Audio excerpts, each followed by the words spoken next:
Oh, hi everyone. I just thought I'd give you a quick update on the governor refurbishment for the John Deere Model B that we're rebuilding, stripping, rebuilding.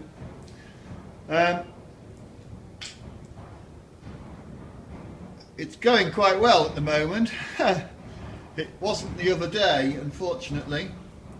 I made a bush to go in this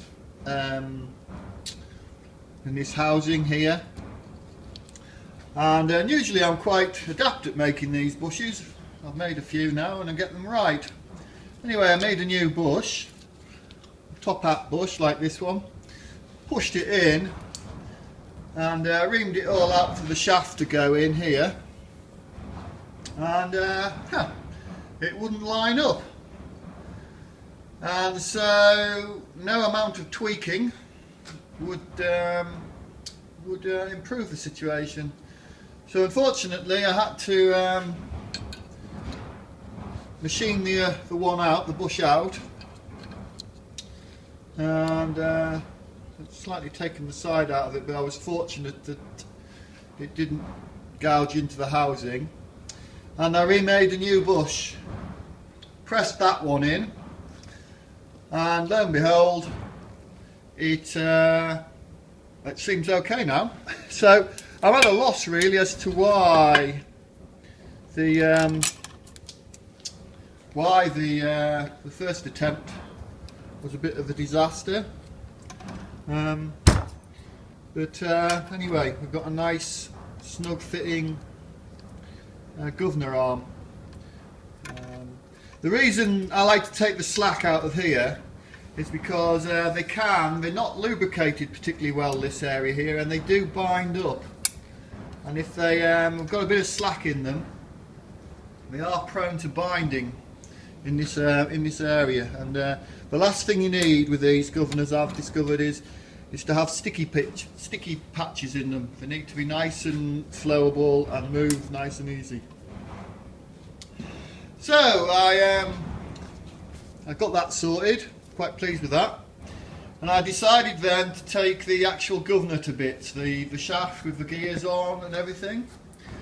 So we have the drive there, which comes off the camshaft, snap ring. This piece here is the part that the flyweights sit behind. And as they move in and out, pushes this along the shaft, this shaft here, which in turn moves this flappy bit, which I'm still yet not too sure about the name, which is attached to this shaft inside. I'll pull this out a minute. Come out, which is attached to that chap there, like so, and which in turn moves the arm.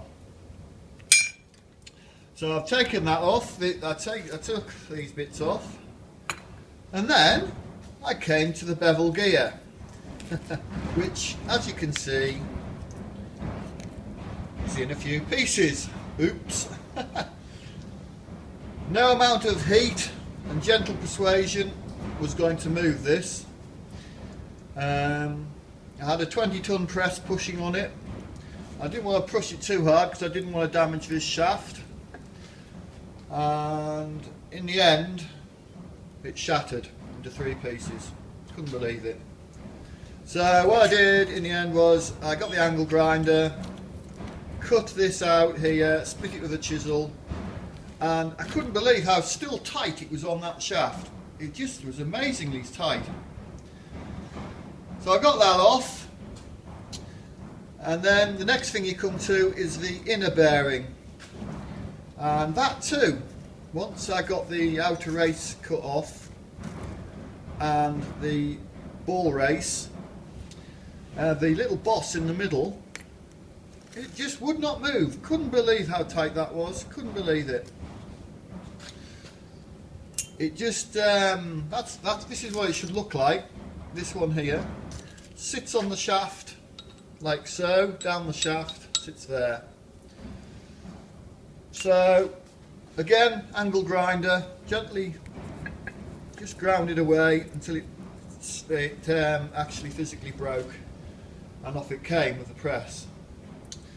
The spring and shoulder washer there are the last things to come off, and they come up against inside the housing. They sit,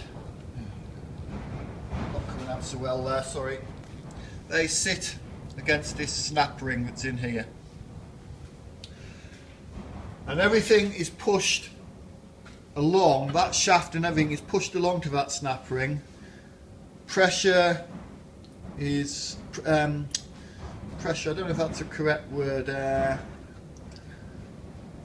backlash, should I say, on this gear with the fan shaft gear is created by the spring tension created on this spring, by the shims that we put round this housing that that bolts into the end of the actual governor.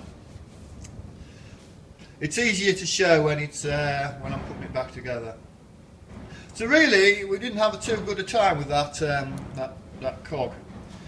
Luckily, I have managed to find a match set to replace that, so that's good. So we're not totally stuck. So all in all, barring those two disasters, the governor is coming together okay. So I'm not going to do much tonight because in the northeast of England just recently we've had some massive storms, and I've spent the last 2 days repairing house roofs. So I'm sick of climbing up and down ladders. But anyway, I just thought I'd give you that quick update, and away we go. The reason, by the way, the reason why that gear and that bearing was so tight on this shaft is that when you measure this shaft up, I have a measurement for that shaft in one of my books. When you measure that shaft up, it actually has been machined about 2.5 thou bigger than it should be. So when that shaft was made originally, it's actually been made slightly too big. So we can thank Mr. John Deere at some point for that little upset. Okay then, thanks for watching, bye.